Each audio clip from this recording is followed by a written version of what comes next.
So our ringside report came from Steve Kim this week. So you can obviously download our magazine as normal on www.boxingnewsonline.net/apps or pick it up from newsstands on Thursday. Coming this week, we've got a long feature with Steve Collins, who's spoken to the excellent Donald McRae. Matt, Steve Collins, personal favourite of mine. I watched him a lot growing up. Was in some marvellous nights, on both sides of the Atlantic. What's your favourite Steve Collins memory? Steve Collins, he was very underrated. I think even throughout his career. Personally, when he beat Eubank and he did, and that whole hypnotism thing, and he looked like he'd been in a trance and what have you. I thought that was brilliant. The Nigel Benn fights, I think he fought Nigel Benn, who was slightly scarred from the McClellan fight.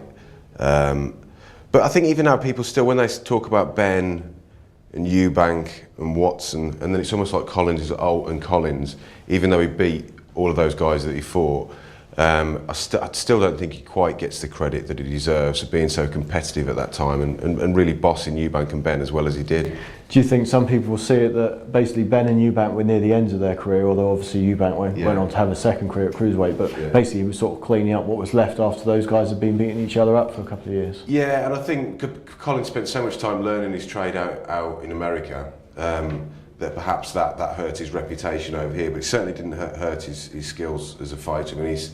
He admits himself in this feature that he felt that he was past his peak already at that point. Which is interesting, very interesting, because people obviously don't give him the credit because they say, oh, Eubank and Benn were past it, and he's actually come out and said to Don McRae that actually I was on the downward slide. Yeah, and he fought McCullum, Reggie Johnson, Callum Bay as well, and didn't disgrace himself, but close fights really in the end. And he doesn't get enough credit for what he did in the stateside. No, definitely not. And that was a really, really good era for middleweights. Yeah.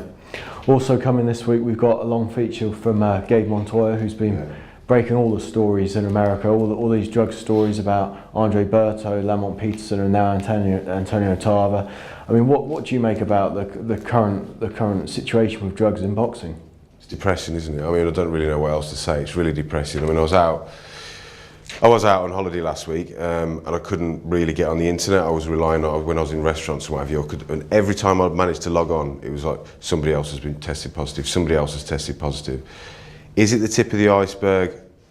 I don't know. There's so many grey areas. Ultimately, the more people are getting caught in the long term, you should say it's for the good of the sport. More people are getting caught today, it's for the good of tomorrow. At the same time, it's still quite depressing. Do you think it's a watershed era, like athletics has had, like cycling has had?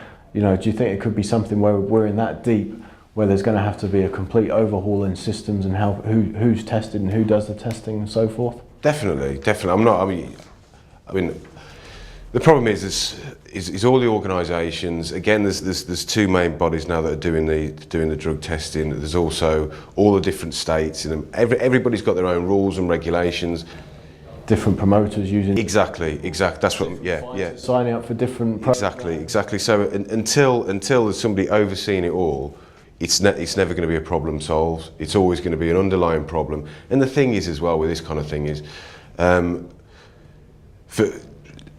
now certain drugs are being picked up and there's different ways of testing it. People producing these products will be looking ahead going, right, okay, we can beat this system by creating this product, And in sport as a whole it's a concern. In boxing it's a real concern. And you think back, well, what if this was going on?